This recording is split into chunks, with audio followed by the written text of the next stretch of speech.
Don't have no regrets. Well, just relax with me, baby. Relax with me, baby. You'll be alright. 'Cause if you ain't relaxed now, you won't be by the end of the night. Now vodka and tonics are alright for starters, but wait till you see what comes with these garters. So put down the cocktail and put up your feet. I found us a place where the both of us can meet. So just relax with me, baby. Alexa, stop.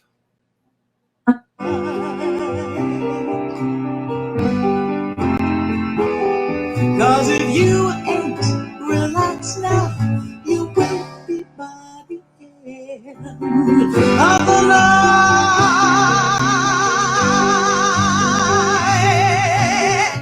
So let me get closer and I'll let you see some. And then if you're good, we might try a threesome. So give me an hour, better yet, give me 2. And I'll show you things that no one else will do. So just relax with me, baby. Relax with me, baby, you'll be alright.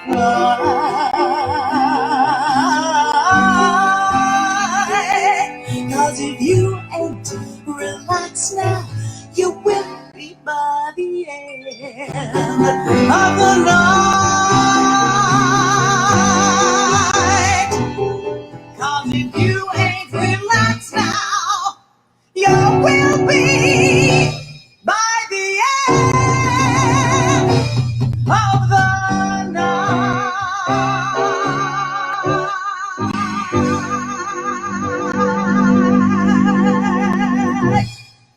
Hello, everybody, and welcome to Richard Skipper Celebrates. And today, boy, do we have a celebration, because we have the one and only Jana Robbins. And if I'm not mistaken, she's right there in the wings. Hello, Jana. Oh, my God. It's so good to see you. We've got so much to cover right now. First of all, I am so thrilled that you're joining me today, because you have been literally in every corner. I think the only thing that you haven't done in the theater, and perhaps I'm mistaken, is lighting design. Well, no, I haven't done lighting design, Richard, but as director of a number of shows, I have absolutely overseen the lighting. Or when I perform with Haley Swindle at 54 She's Below. Here. Yeah. Hi, Haley. I don't know if you can see the comments. If you go up to your screen, you can click the little box that says comments, and you'll be able to see comments as well. Oh, my God. Yeah, I see that. Okay. And Russ is here, and Joseph Grosso from Haley Warren Shine. So, yes. And Russ Williams says, oh, my God, that she's more gorgeous every time. Fantastic. Oh, thank you. Thank you. I always turn in the lighting design of what I want. So I kind of. Well, you know, it's so fun. I was trying to think about this the other night. I don't know how many years exactly, but I first met you at a True event, Bob Ost and Gary. Okay. And then your father, you and I got to know each other. And then shortly after that, your father passed away. Yes. And I offered to do a benefit for Parkinsons, which your father had. And I asked if you would do it with me. And we did. And you can talk about that for a moment. All right. Well, first of all, I just want to thank you again and again. You start an interview with me, and I don't know if the world knows that Jana Robbins is a very big crier. And so the first question out the gate, I I feel like I want to cry when you talk about my father. Mm-hmm. And he passed away just as I was closing the national tour of The Tale of the Allergist's Wife. I was out for drinks that night with Valerie Harper, and the phone rang, and it was my sister calling to say that my father had just had a terrible fall. And he did have Parkinson's, and he did not pass away from Parkinson's, but he passed away from breaking his hip in about 5 places, and then sepsis set in, and my father passed away over 17 years ago, and I moved my mother, as you know, Richard, here to New York City to be here with me. Now back to you. It was incredible that you called me up and said I had really not done very much cabaret at that point. I'd done a little bit while I was doing Gypsy, a couple of shows, but I hadn't performed in cabaret for a while. And you called me and said you'd be willing to do this Parkinson disease a gala for me to raise money. We went, we found the National Parkinson's Organization. It was called An Evening with Jana Robbins and Carol Channing. That's right. At the Duplex. And it was a wonderful evening. I said that Richard had it easy. You know, he got to do Carol Channing and I had to be Jana Robbins. We flipped a coin. It was so exciting. But the best part of it, and I know I've told this story to you before, and I'd love other people to hear it, is that when the show was over, my brother had come down from Boston. My mother was here. I had just moved her to New York City. And it was a packed house. And at the end of the show, we're standing out on the streets, and my brother just says to me, it was fantastic. I just can't believe that Carol Channing was willing to perform here with you. And I said, my brother's name is Murray, and I said, Murray, that wasn't Carol Channing. That was Richard Skipper. It was an amazing night, and we raised a lot of money, and it was very heartfelt, and I thank you. Well, even before I knew you, I saw you 6 times on Broadway in Tyne Daly's Gypsy. And unfortunately, I know you stood by for her, and I never got a chance to see you go on in that role, which I wish that I had. I wish too. But I saw you bump it with the trumpet better than any Mazeppa I have seen anywhere. Thank you. And you can still bump it with the trumpet. Well, not quite as good as I used to. But yes, I put that in my cabaret act called Jana Robbins, I'm Still Here. Mm-hmm. And I told people in that show that the reason I called it Jana Robbins, I'm Still Here is because I'm still here. And I had been spending recently in my career, as you know, so much time really producing and some directing more than performing, that this was me deciding, you know what, I should go back on stage again. And a lot of people kept saying it. And I've always sung I'm Still Here. I love that song. And people had asked me to do, I think, Bump It with a Trumpet a lot. There's 2 songs I always said I would never do in a cabaret. One was Bump It with a Trumpet, so obviously I've lied. And the other was Rose's Turn, which I thought comes at the end of the show and comes out of that scene. It's almost like an internal monologue, and I didn't feel it belonged on a cabaret stage. I now change my mind about everything. You know, the longer you live. It's right. Now, there's so much ground to cover with you, but I want to start where we are right now. Okay. Who are you in the midst of coronavirus and dealing with all of that? I know you mentioned earlier that shortly after your father passed away, you brought your mom to New York, and she did live in an assisted living facility down in Lower Manhattan. And thank God she doesn't anymore. Yes. Right. And then you brought her to live with you. How long ago was that? About, it's close to 4 years ago now. Mother had had a number of falls.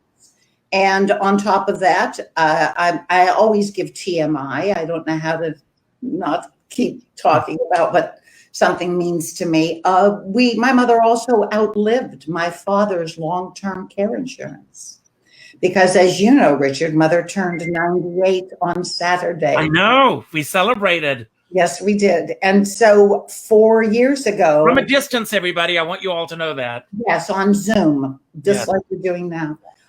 4 years ago, when her long-term care insurance ran out, and she had taken a number of falls. I really just didn't any longer feel comfortable about her being there, and I moved her in with me. My grandparents had both lived until they were 95. I thought, oh, we're coming down to her final year, and I'll bring her here. I'm thrilled she's here. I absolutely am thrilled she's here, that I can be here to take care of her. She's not alone, not living in an assisted living. We did start. Neither are you. I mean, it's great. I might be when I'm done taking care of her, but yeah, it's been a challenge, but it's really been emotionally satisfying, Richard. And with everything that's going on, I'm still working on everything that we're working on for the future of the theater and that sort of thing. Well, let's talk about that for just a moment. Now, all the theaters shut down on March 12th here in New York. Yeah. I don't know exactly when that happened in London, but you were just getting ready for another big opening night. I had tickets on April 1st, April Fool's Day, to see Company on Broadway, which I was thrilled about. And then this happened. What did your calendar look like on March 11th? Well, on March 11th, I was all set for cocktail parties with investors and opening night of Company on March 22nd. Just prior to that, I don't know whether everybody knows that Fiddler on the Roof in Yiddish was going to China. Yes. For 5 weeks, and that had gone back and forth and had been in negotiations, and we wondered why there was big silences at times, and they came back and forth. We had just been greenlit early in March, I swear to you, and 7 days later got an email that there had been a change in the government. That's all we knew. Mm-hmm. And China was canceled. Then when China was canceled, then Fiddler on the Roof was going to the Sydney Opera House and going to a theater in Melbourne. Those were still on the calendar because we've been working toward not knowing how long the shutdown would be. So we kept working on that. It was supposed to open at the Amundsen, go on national tour. Haley's on. Haley and I had dates to do our show called We Just Move On, the Songs of Candor and Ebb at the Tillis Center. We had rehearsed that day, I think. I think before Haley left town, and she's down in Florida right now, we had rehearsed that day for our show.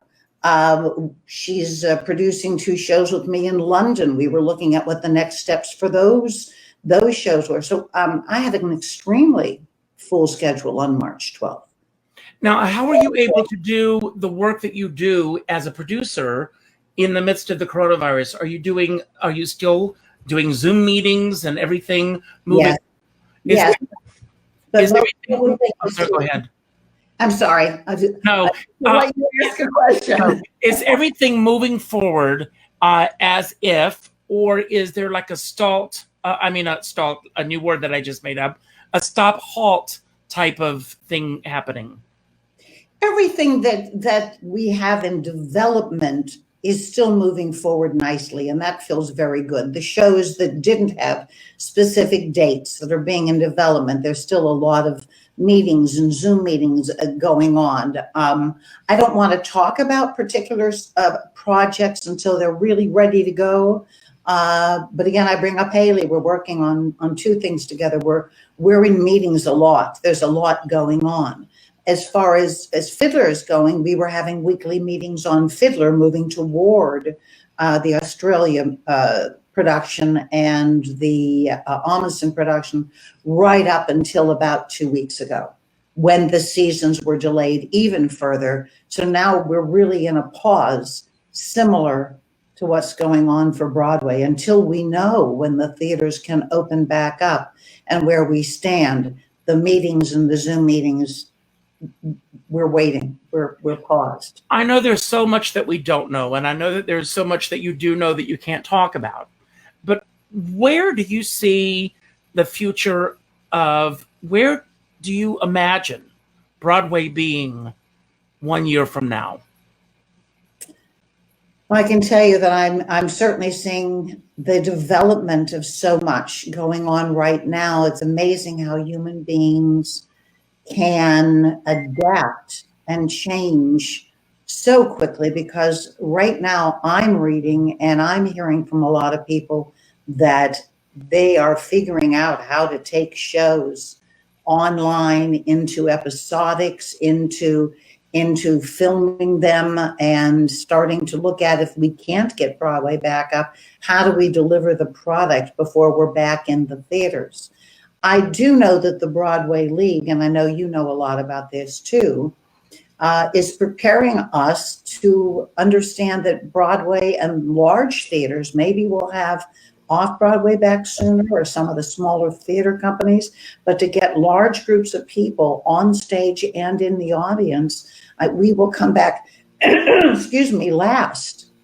Now, So your first major role in the theater, if I'm not mistaken, and I could be wrong, was in South Pacific at the Jones Beach Theater. Is that right? that is correct. I got my equity card. I moved to New York. It was my first audition ever. I was number 628 to be allowed to sing 16 bars of music. We ultimately, I remember auditioning for Richard Rodgers in a bathing suit. Ultimately, they hired 3 girls. The rest had been picked at another point in time, and I got my equity card. And yeah, Jones Beach Marine Theater, well, I won't go into that, a long time ago. Now, I remember I've seen concerts at Jones Beach Theater. They used to do theater, but when did that stop? And what was that experience like for you working in that theater? And can you describe, and there's a reason why I'm asking this question, Okay. what the dressing room conditions were like there? Okay. So first of all, I guess I do remember, Richard, but my God, you were talking to me about 52 years ago. Okay. Seems like it was yesterday. So it was just yesterday. It was exhilarating. It was exciting. It was a Broadway contract. I was making $192 a week. I couldn't believe it. My first apartment cost, I think, $189 a month. I mean, I had hit pay dirt. We would take a bus out there. You would have flies coming into your mouth and the wind going, but it was a huge open air. As I don't even know whether people even know it anymore. I mean, the ocean is your background. There was a moat that boats went around in front of you between the audience, the stage, and being on stage. It was just so exciting, and the dressing rooms, well, there wasn't any air conditioning, I can tell you that, and they were great big old kind of, you were on cement floors, makeshift lighting, but it was fabulous. I loved it. Now, people going to the theater, I mean, we have a lot of people here that are part of the theater, but most people going to the theater, they sit in the theater, they're enjoying what's going on stage, and they have no sense of what is happening backstage. Can you talk a little bit about the chaos for those that are just tuning in, about what could, on a typical night, be happening backstage at a Broadway show? Well, first of all, I could be going to the ladies' room and they forgot to turn my mic off, and so you hear the toilet flush. And I have other funny stories about those sort of things, but sometimes it's total chaos back there. You've got the dressers back there. You've got people running to make, the fast changes back there. The conversations in the dressing room that are going on. There's a great show about that. Noise is off. Mm-hmm. Noise is off turns the stage around so you can see everything that's going on backstage. Now, I ask this question because with social distancing, or physical distancing, as I prefer to call it, how do we make this happen with all that's going on in a backstage area of a Broadway theater? Well, the truth of that is, honey, I really don't know. I think that would be a great question to ask of the stage managers and the crew and the people that are working back there. Because I mean, it really, there's times the chorus could run off, and right behind the cyc or right behind the scenery, you have quick change things set up, and you have 12 people all changing there very, very quickly. The dressing rooms could be crowded, especially chorus dressing rooms. I don't know how you do shows, and social distance, backstage or on stage. How do you play the scenes? How are you the characters? How are you? So I think, which is why I'm hearing this, and I hope we get there soon, that a lot of people aren't really seeing that happen until we have the vaccine. Mm-hmm. Everybody needs to be vaccinated to do it. So in the meantime, all of the creative people are coming up with creative ways. Maybe up till then, we're going to have to do smaller cast shows and love each other from afar. So what's the biggest cast show that you think that you appeared in?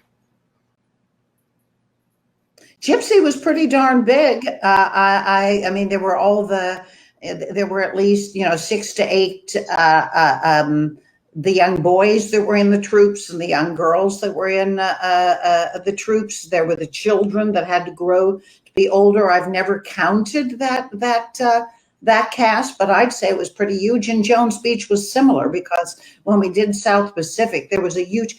Don't forget, when I first came to New York, there were singing and dancing choruses on Broadway. They weren't the same people. You didn't narrow it down. They weren't all chamber musicals, or producers weren't, David Merrick's shows were enormous. You might have a dancing chorus of 15 people or 20. My Fair Lady. Think about these shows with all Oklahoma, South Pacific. So maybe South Pacific was the biggest, but you had separate singing and dancing choruses, plus all the roles. Now, you did a lot of work on the road. You did industrials. How long did it take you from getting your equity card until you made your Broadway debut? God, it actually feels like it was a long time, Richard. I got my equity card with South Pacific. Then I did end up doing an awful lot. There were these huge industrial shows they used to do back then, and they paid money like you wouldn't believe. And you too had to fly off to the Bahamas to work once a week and do the show. I was the voice of the Buick Elantra at one point in my career. They dressed me in leather costumes that were the colors of the leather interior you could have. And I enjoyed doing that. I think if I had to do it again in my career, I wouldn't. It's the same as I tell younger people, if you really work on Broadway, don't go sing on the cruise ships. Mm-hmm. Keep your focus on what it is you really want to do, and stay in New York unless you're leaving to do regional theater for some great work that you want to be doing. But I sidelined over to, do these industrial shows. So it was a while. But do you think that delayed your getting to Broadway? Well, I certainly wasn't having very many Broadway auditions. I will never forget when I first auditioned. Oh my God. I said I auditioned, and I sang for Richard Rodgers. It was actually when I was auditioning. What is Ribbons? I'm going to show. Please answer questions for me. I need help. Ribbons Down My Back. Hello, Dolly. Thank you. You would know it. I will never forget that I went in to sing at an audition, Ribbons Down My Back, for a production of Hello, Dolly. And for some reason, I feel like Julie Stein was there. Would he be there? No, not for Dolly. Okay, so then it had to have been, see, this is how old I am. So Was then it Jerry Herman? Jerry Herman that's at this. And he said to me, and this is what he said, "Young lady," he said, "you are fantastic. Why don't I know you?" And I thought to myself, you don't know me because I'm out singing about cars and air conditioners, and I think I'm not going to do that anymore. Mm-hmm. I did, however, luckily make my Broadway debut in Good News with Alice Faye and John Payne. And that was 1973.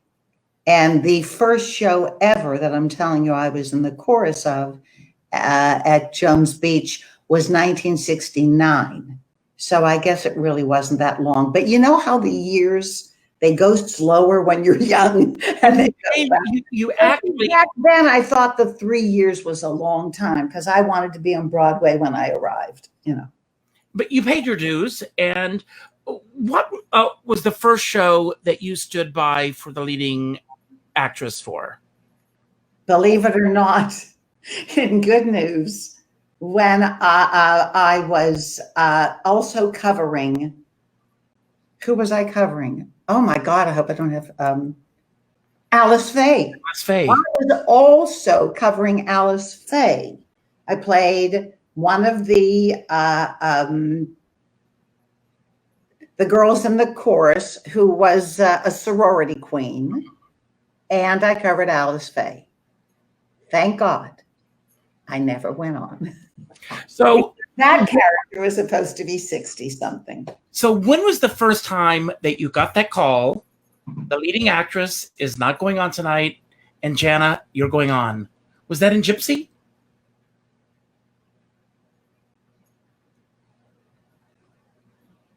I think not. I think that Romance was before Gypsy, just before Gypsy. That was with Scott Bakula. With Scott Bakula. And I'm name challenged. I want to be so many magnificent people who started. Alice Fraser. Thank you. Okay. So, thank you. I was standing by for her. Now, here's a very unusual thing. I was also in an off-Broadway show, and they had just come out with, ladies and gentlemen, beepers, not cell phones, beepers. And I got it, and we convinced the people in Romance to allow me to stand by over at my theater doing the off-Broadway show. And if my beeper went off, then my understudy would go on, and then I would go on in Romance. Now, there's an amazing story to tell about this. So I'm on stage in this little off-Broadway show doing it, a 3-character, and I don't even remember the name of that. I don't. And the beeper goes off. And we have to put my understudy on there, and I run over to the Helen Hayes Theater to do Romance. Now, the one thing about Romance was it was 2 separate plays. First act was one show, second act, so they were going to change me over because Allison was really ill, and I was going to do the second show. So I get there, and I had not even, I think, been on. I think it may be my first time on this, and I'm going from being in one show to another. So I did what I always tell people, because I've taught acting. I think you know that. And I was the artistic director out at the Okoboji Summer Theater that my college owns one summer. And I love all of that. I love doing all of that too. And I always tell my students, you know, you've got to be in the moment. Don't, you know, think about how you're performing, because we always have that little voice going on. Oh my God, that wasn't good. Oh my God, that was good. You know, it really stills your focus. You just have to be in the moment. But I was so frightened that I didn't know the big number that was coming on. I was in the middle of a quick change, and I'm singing this song to myself. And every time I get to the second verse, I don't know the lines. And I start again at the top, and I am sweating. And then all of a sudden I hear my cue, and I know I'm heading onto stage to sing the big second act song. And I don't know the second verse. Wow. And I have to pour these drinks, and my back is to the audience, and they're playing the intro, and I'm still trying to think, what's the second verse? And then I have to turn, and I have to start singing to the audience. And then, of course, we all know that. It's like riding a bike. In the moment we get to the second verse, and it's there. If I just hadn't been thinking in advance, I wouldn't have gotten myself so nervous. I believe that's the first time. A second time, and I've been on a lot under those circumstances, is literally for Gypsy. It is. I was allowed to come late because I was playing Mazeppa, and she doesn't do You Gotta Have a Gimmick until the second act.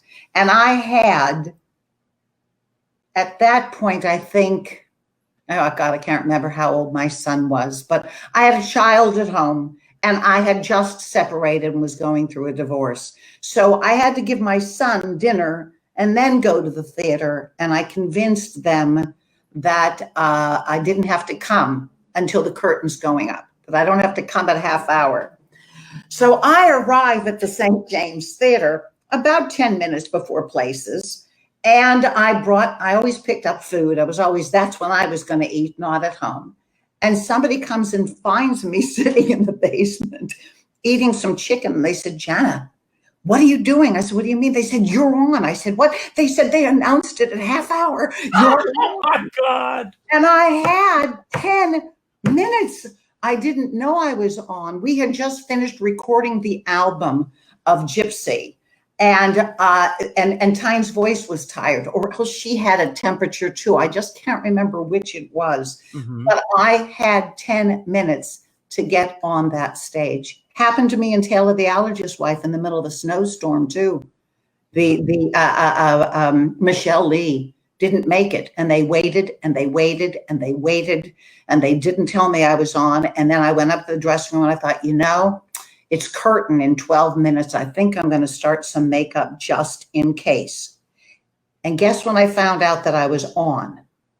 Went over the loudspeaker in my dressing room. It said, and ladies and gentlemen, playing the role of Lee, usually played by Michelle Lee, will be played tonight by Jana Robbins. Oh my God. And thank goodness Michelle doesn't, or Lee doesn't come on for about 10 minutes into the show. Wow. So, now you stood by for both actresses in that. Valerie, what kind of a mindset do you have to have in your head to be able to switch either of those roles and go on? Well, Richard, first of all, I loved it. I've been a standby a lot. And I think in some ways years ago, until I had the very good fortune to start producing and to have this most magnificent thing in my life. I want to stop you.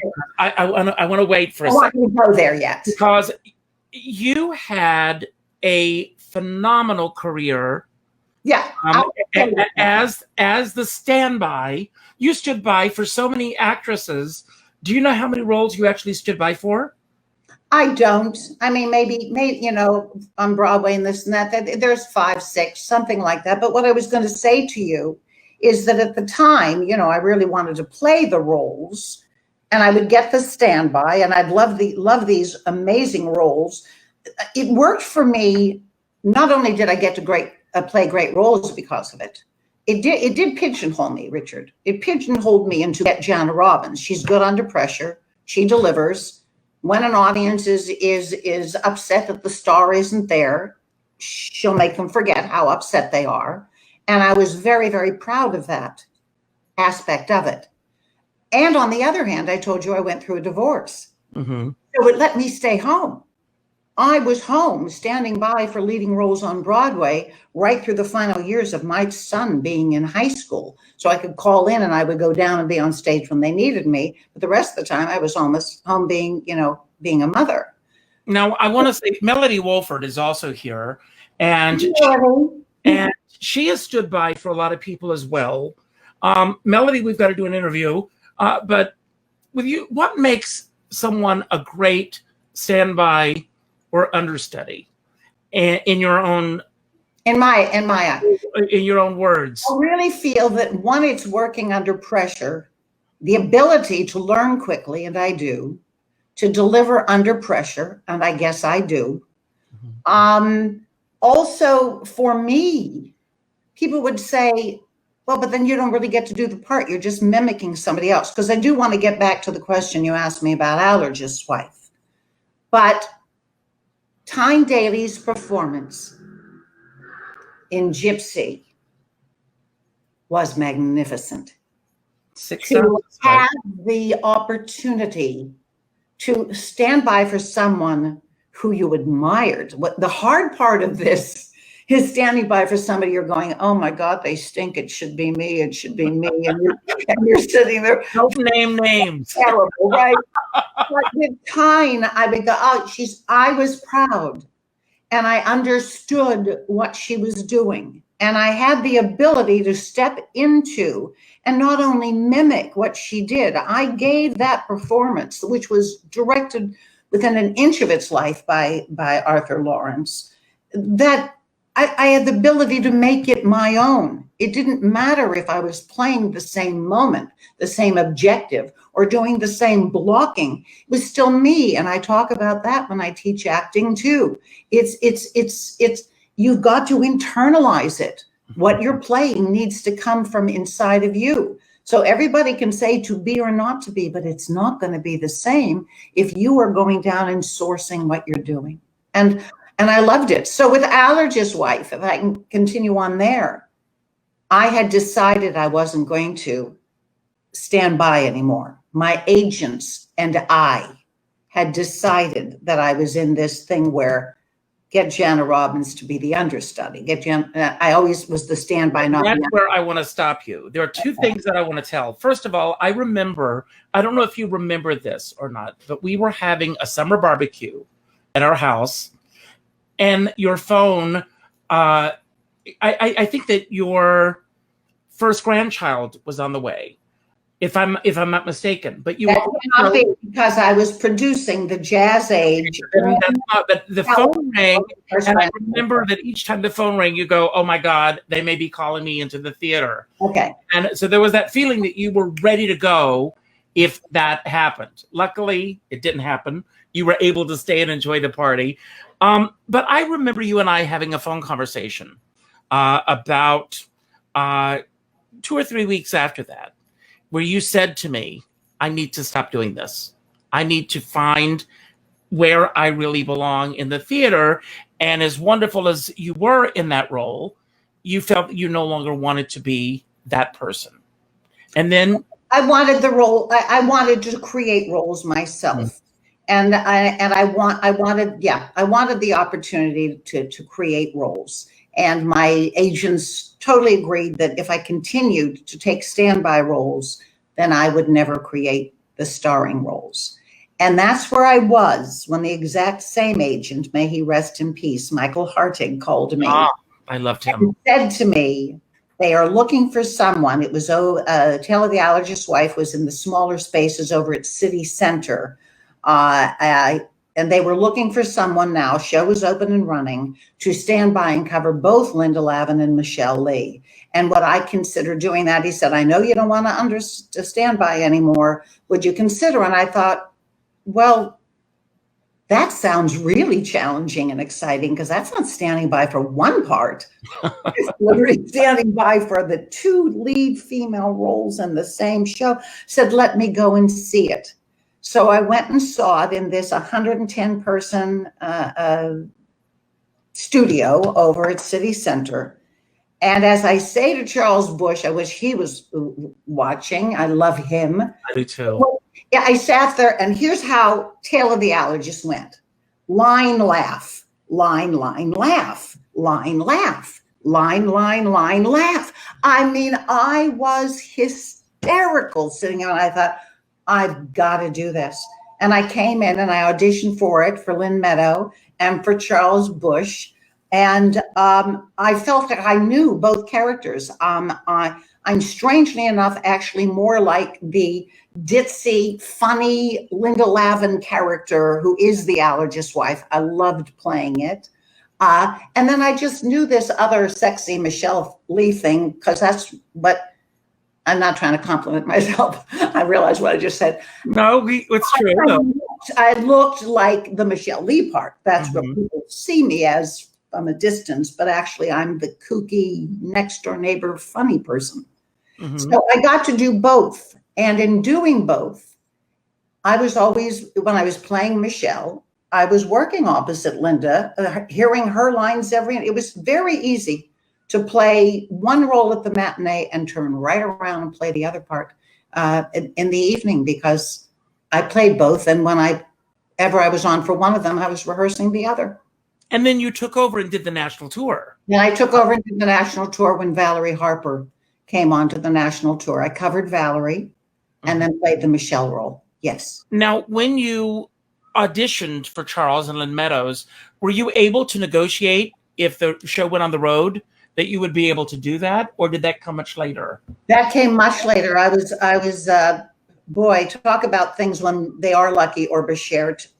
This just was, because when we did the show off Broadway and we transferred, nobody else was asked to stay along. They kept me, and I guess it was from the rehearsals because I had not gone on.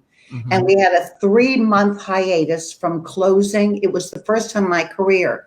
In another nightclub act, Richard, that I did, I had a funny song called "When in Rome, I Do as the Romans Do." Mm-hmm. And I talked about going on a vacation because, you see, when I started my career, there was no such thing as a vacation. There was no such thing as a 401k plan. There was no such thing as paid sick days. I'm the one that didn't go to family weddings, family funerals, and had never taken a vacation in my life. Because I said either I was in a show and I couldn't take a vacation, or the show had just closed and I was afraid to take a vacation because I'd miss an audition for the next job. So I'd never had a vacation. When Allergist's Wife came along and we had the 3-month hiatus in between closing off Broadway and opening on Broadway, I took the first vacation I ever took in my life. And I went with my ex-mother-in-law and took my son, and we went to Israel and we went into Jordan. And now I have a granddaughter named Jordan. Oh, that's wonderful. Now I've got a photograph. I want to show you this. I don't know if you can see this. I can see that. You can. You were there that night. I was there that night. And this is actually a card that you sent me. This was January 23rd, 2005. Hold that up again and a little more still so everybody else can see it. I can see it. That's you and Sutton Foster. That's right. Opening night of Little Women. Yes. And I remember, I don't know, it was such an exhilarating night for you and Heather Duke, our wonderful friend Heather. Yes. But I remember it was one of the worst snowstorms. Do you remember this? Yes. That hit New York in years. Didn't make it in, and we still opened. Yes. And it had some of those that, shut shows down, but that was an amazing opening night. So how did the transition happen for you to go to the other side of the footlights, where you go, I am going, because you are a very well-respected producer in New York City, but how does that transition take place? It certainly wasn't that I ever decided that I was going to produce instead of perform.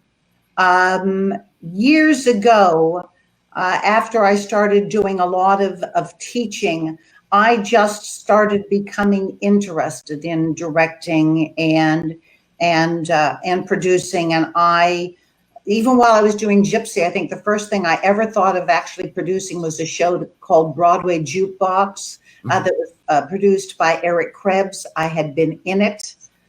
He and I had worked on a couple of other things, and I liked the idea, as I said, because I didn't kind of have the control as a standby, even less than if it was the role was mine and I was in the show all the time. The idea of being part of the creative process, whether it was as a teacher or as a director or as a producer, just interested me. And little by little, I joined several other people, Eric Krebs, the first person, in a producerial situation with that show. I had left it to go do Gypsy. I had been in it and I got Gypsy. So I was helping him produce the show and talking about getting it out regionally.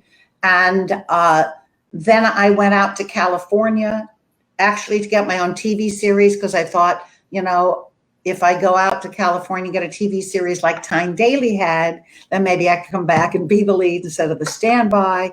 And while I was out there, I got into a relationship with a writer that I helped to develop. And then I started directing his pieces. Then I started producing his pieces. And little by little, while I was in California and I'd gone there to have a TV career, I became a producer. And I got a call from Angelo Del Rossi, all these people I saw. Oh my God. Piece, Angelo Del House. Rossi, Yeah. the Paper Mill Playhouse. What a glorious and absolutely gorgeous man. Called me and asked me if I would do Gypsy again. I left New York right after Gypsy and went to California for close to 8 years. And went around the time I'm deciding, I think I've got to get back to New York before they say Jana Robbins, who I got asked to stand by for Betty Buckley in Gypsy at the Paper Mill Playhouse. And there was a very bad, so we thought at the time, flu going on. And Betty Buckley missed the first 9 of the first 16 performances. And I had never had a rehearsal there either. And I said to everybody, I hope you don't mind if I do the Rose's Turn that I remember from Broadway. And, I learned as much as I could of their show and then played it from memory of what I had done, in New York. But that's what brought me back. And little by little, I started producing things. Oh my God. And then I met my mentor, my best friend, and the first producer who ever brought me in and lifted me from, I came on to be an associate producer of Little Women. And that was Randall Reggett. Oh my God. I saw presentations of Little Women. And I was actually afraid to join it originally because I had joined Randall on another show that never came in. A show that was about to just go into rehearsals and everything else when we just hadn't raised the money. And I was frightened to join him again, worried, could we make this happen? Because there's so much to talk about in the producing world. There's so much that goes on before you ever walk in that room to audition to see if you're in a show. Years of people's hard work and effort and love and perseverance goes into making these shows, into birthing these shows. And I was afraid. But at that point, they already had Sutton. They were doing readings with the cast. And I sat there and I sobbed. And then I said to Randall, can I come again? Let me just see if I can. I don't like to say that I'll do something unless I'm positive I can deliver. It's very important to me. In life, on stage, or off stage as a producer. I want to feel that if I say I can do this, or if I say I'm going to do this, I'm going to do this. And I don't want to disappoint myself, let alone the other people. Randall was such a unique man. I mean, he was such a lovable person. What made him so great at what he did? It was simply his personality, I think. It was he was so joyful and so passionate about what he did that you just loved being part of his team. There was never stress. There was never, it just was joyful from beginning to end. And he said, sure, you can. I said, can I tell people I'm the associate producer before I sign the contract and just see if I can raise the money? And that is what I did and proved to myself. I came in to be an associate producer and then kept raising and went above the title and joined the league. But what made me do it, Richard, is the same reason I did Fiddler, because I couldn't not do it. I remember the presentation of that, and my mother was next to me. I'm sorry, I will stop. No. And I was in absolute tears. I was so moved about that story, the power of family, that women can think outside of the box and become anything they want to be. And I turned to my mom, who was with me, and I said, Mom, I cannot feel this way about something and not do it. Mm-hmm. And that's what was. And I want to talk about the Yiddish Fiddler for just a moment, which I was lucky enough, thanks to you, to be at the opening night for that. So thanks again for that. But how long did the show run before it moved off Broadway, when it was downtown? and before you saw it, and were you pretty much responsible for moving it? Well, that's a couple of different questions, and let me see if I can put them in order. I was a fellow named Chris Massamine. I owe everything to Chris Massamine. Was the CEO down at the National Yiddish Theater. He had asked me, because of his association with TRU, you say we met through Bobo's TRU, Theater Resources Unlimited, where I've taught producing. I'm on their board. Chris Massamine was on, worked for them, knew me through them. And when they brought him in to be the CEO down there, he decided to put together a Broadway advisory artistic board and asked me, along with a number of other, I imagine, Jewish producers, to be on the advisory board. And again, I don't like to do anything unless I'm hands-on and I'm really doing it. So Chris Massamine knows the way to my heart. If you want Jana Robbins' attention, invite her to lunch. She likes to eat. So he kept inviting me to lunch. And no, he discussed it with me, asked me what I thought about their doing a Fiddler on the Roof in Yiddish, directed by Joel Grey. And my original reaction was, who needs another Fiddler on the Roof? We just revived it on Broadway 3 times. It's been done in every summer stock, every high school. And then he started talking to me about their vision of this, put into the original language of Sholem Aleichem, playing it for the history, the drama, the emotion, not the shticky kind of funny, do you love me? Do I what? We're playing it for its heart, for its soul, for its meaning. It's like we'd never seen Fiddler before. So I was in meetings with them. But the first time I ever saw it was opening night down there. And I thought to myself, oh my God, this is really, really something. And again, Chris said, people are wondering whether we think it could be commercial. I said, commercial is what anybody wants to see. If people want to see this, this is commercial. He asked me, would I be interested in working on it? And at the time, I'm not thinking I'm lead producing. I said, oh, yeah, great. Let me know if somebody else is interested. And about a week later, he calls me. He says, well, the Wall Street Journal has now heard that this maybe has legs. Would you be willing to be the Broadway liaison, help raise money for this, and talk to the Wall Street Journal? Richard, how quickly did I say yes to that question? Before he was done, just like you, before he finished the question, I said yes. And right after that, I was so excited for you. And for this, it's great. Well, it was supposed to run 6 weeks. It ran 6 weeks. They extended it 6 weeks. And then they extended another 6 weeks. They extended another 6 weeks. Then Hal Luftig joined me as my partner on that.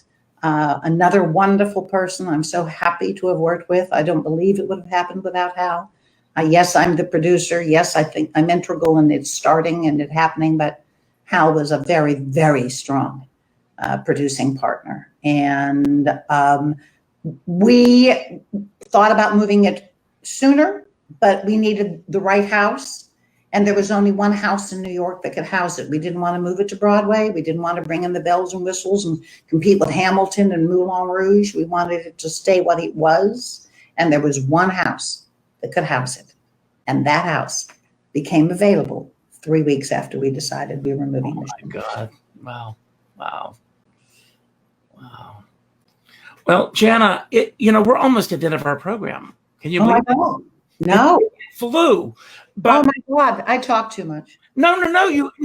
I want to do a part 2 with you. When I do these interviews, I always like to give back. And when I ask you who you would like to benefit today, you suggested the Actress Fund. I did. And I'm asking all of you that see this either now or later, if you can make a contribution to the Actress Fund, please do. Now, there's so many that you could have chosen. Why did you choose the Actress Fund? I think for a lot of different reasons. The Actors Fund is not just raising money. Actors Fund and Broadway Cares Equity Fights AIDS are certainly there for us. and my people and the theater, but they raised money for so many other things. When there was a shooting in Pittsburgh, and we raised money, to send money to the synagogue there, and women's cancer, and they now have a COVID-19 fund, that they are raising money for that. Lord knows I may end up going there with all of the other producers and stars.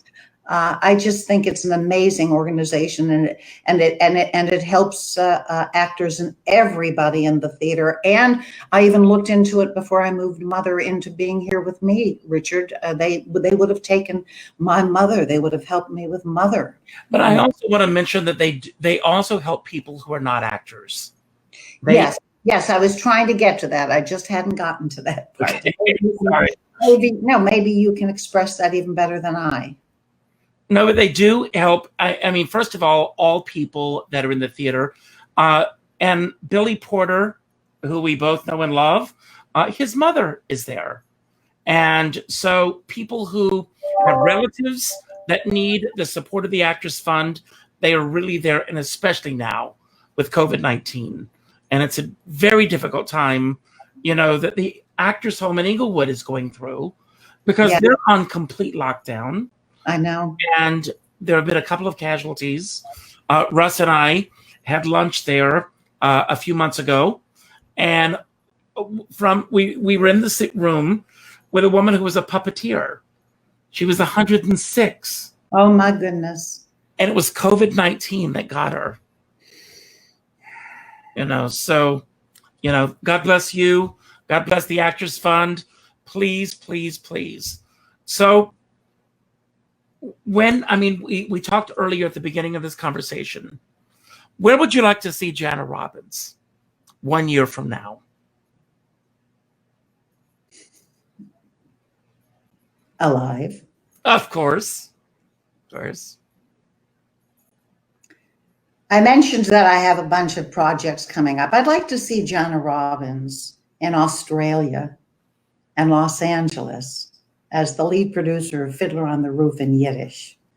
I'd like to see Jana Robbins. Again, I think I mentioned to you that Haley Swindle and I are working on 2 amazing projects. I'd like to see them coming to fruition, and 2 shows that we did together in London called The Jazz Age by Alan Nee and The Astonishing Times of Timothy Cratchit. I'd like to be on stage. Again, I told you that our duo show, We Just Move On, was canceled. So next March, a year from now, I'd like to see Jana Robbins still in shape to be on that stage with Haley doing our cabaret show together. So just still doing it all, honey. I'd like just still doing it all, and alive and well and passionate about what I am doing, and hopefully still making a difference in this world for other people. Well, out of all the roles that you played, your best role is friend. Honey. And I mean that. Thank you so much. You're a very good friend. I love you so much. I'm going to tear up. But I love you. I sang everybody at Richard's and Danny's wedding. That's right. And next week is our 30th anniversary of meeting, but anyway, I end all of my shows by asking everyone to do something nice for somebody else without expecting anything in return. So what I would like you to do, Jana, yes, and I would like everyone that's watching to do the same thing, is go to your Facebook page, go to your 9th friend that shows up in your list, and just reach out to them today. Just to say hello, how are you? I'm thinking of you. And let me know how it goes. Very sweet, honey. Okay. Goodbye, everybody. Thanks for having me on. And next week, everybody. Next Monday night, I have David Sabella and Sue Matsuki talking about their new book, So You Think You Can Sing Cabaret. So join us here. Love you all. Goodbye. Bye-bye.